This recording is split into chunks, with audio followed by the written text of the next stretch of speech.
So, let's talk about platforms and creators. It's a relationship that defines so much of the modern internet. On one side, you have these massive, sprawling digital worlds, and on the other, you have the individuals who build communities, create content, bring those worlds to life. Today we're looking at a situation that puts this very relationship under a microscope. It involves Roblox, a platform that's less of a single game and more of an entire universe of user-generated experiences. It's a space where millions of people, many of them young, log in every single day to play, create, socialize. It's a genuine phenomenon in the tech and gaming space. On the other side of this equation is a creator named Schlep. If you've spent any time in the Roblox community on YouTube, you probably know the name. He's built a significant following by not just playing the games on the platform, but by diving deep into its mechanics. The whole situation kicked off in early July 2025. It didn't start with a dramatic account ban or a massive public call-out. Instead, it began quietly, behind the scenes. Schlep had been working on a multi-part documentary series for his channel. It was titled The Black Market of Roblox. The series aimed to investigate unauthorized trading and selling of rare in-game items. It also looked at entire user accounts being sold for real-world money. This practice violates Roblox's terms of service. Still, these underground economies are an open secret outside official channels. To research it, Schlep created a handful of alternate Roblox accounts. His goal was to observe without participating in transactions. He wanted to document how these groups operated. He wanted to show how they advertised. He wanted to reveal the scale of the problem. He said this was journalistic in nature. He argued it was of public interest to the Roblox community. These markets often involve scams. They can pose security risks to younger players.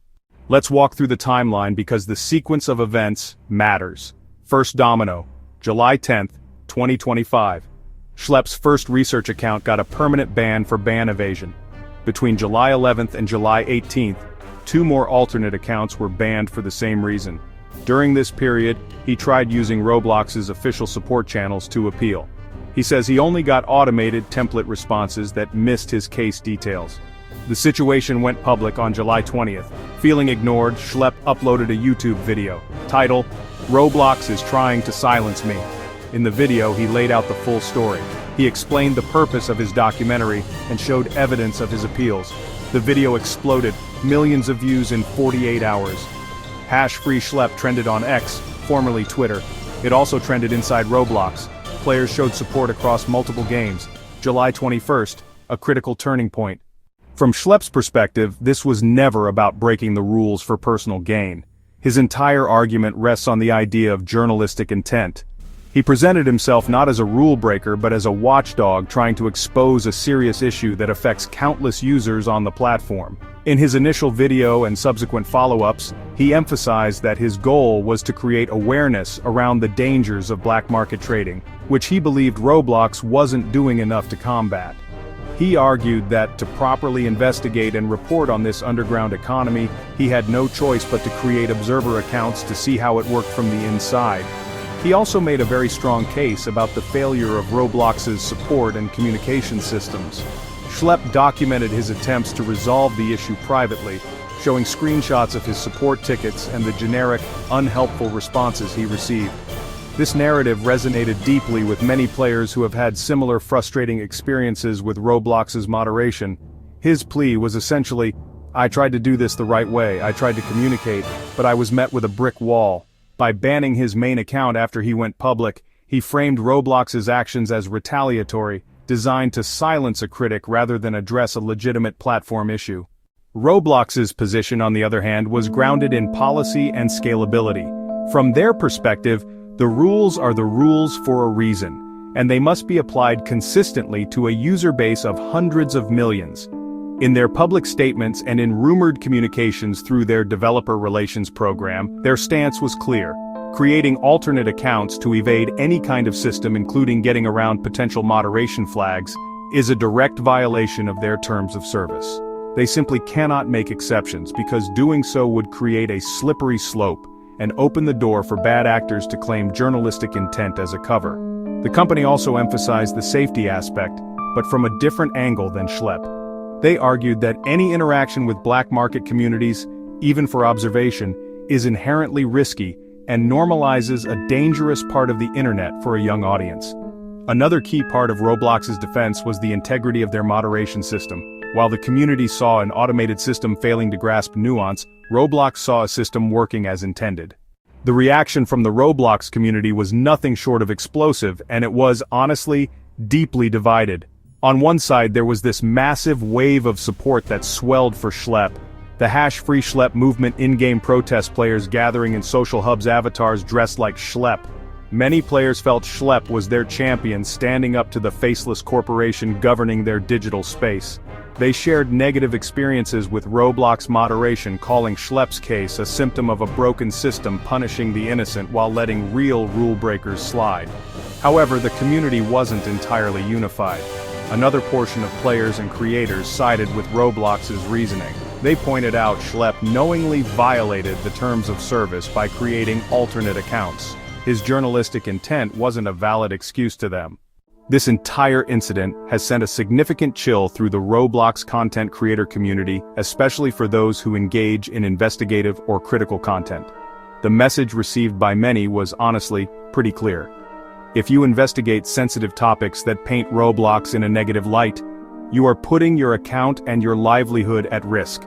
The termination of Schlep's main account was seen as the ultimate penalty, a kind of digital exile from the platform that forms the core of their content. This has likely discouraged other creators from pursuing similar investigative projects, just fearing they could be next.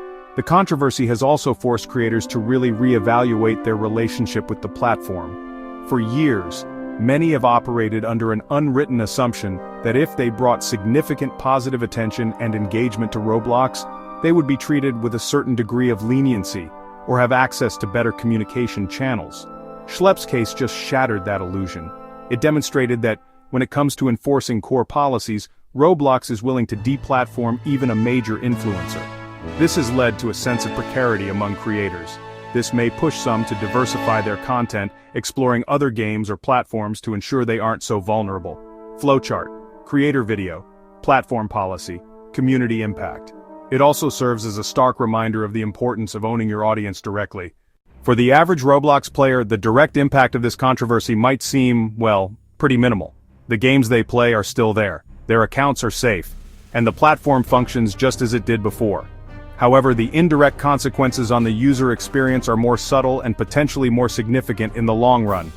The content players consume about Roblox is a huge part of the overall experience, and this situation directly affects what kind of content gets made.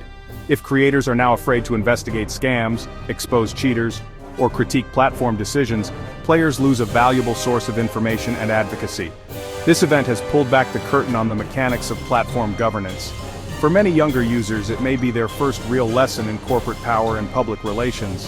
They saw a creator they trusted get into a conflict with the company that runs their favorite game.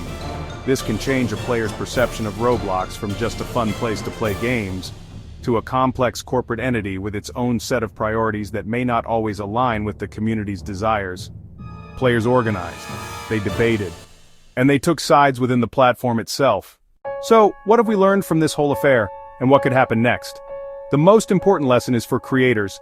Platform diversification is no longer a luxury, it's a necessity. Building your entire career on a single closed ecosystem like Roblox is really building on rented land. The landlord can change the rules or even evict you at any time. Creators need to actively work on building a community that will follow them across platforms, ensuring that one corporate decision can't erase years of hard work. For platforms like Roblox, the lesson is about nuanced communication and creator relations.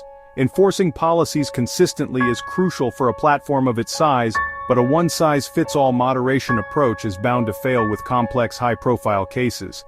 An automated response might work for a simple rule violation, but for a situation involving a major creator and journalistic intent, a more human, considered approach was needed.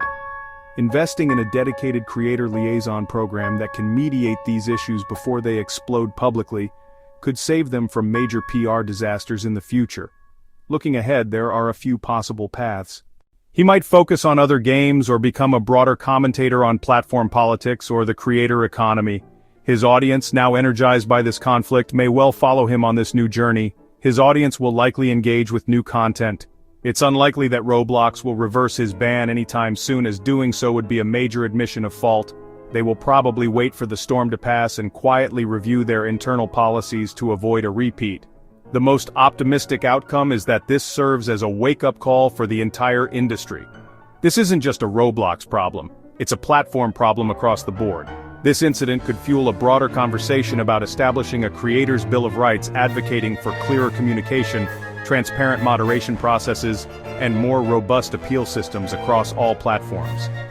The Schlep controversy may just be one chapter in a much larger story about the ongoing power struggle between the creators who build communities and the platforms that host them.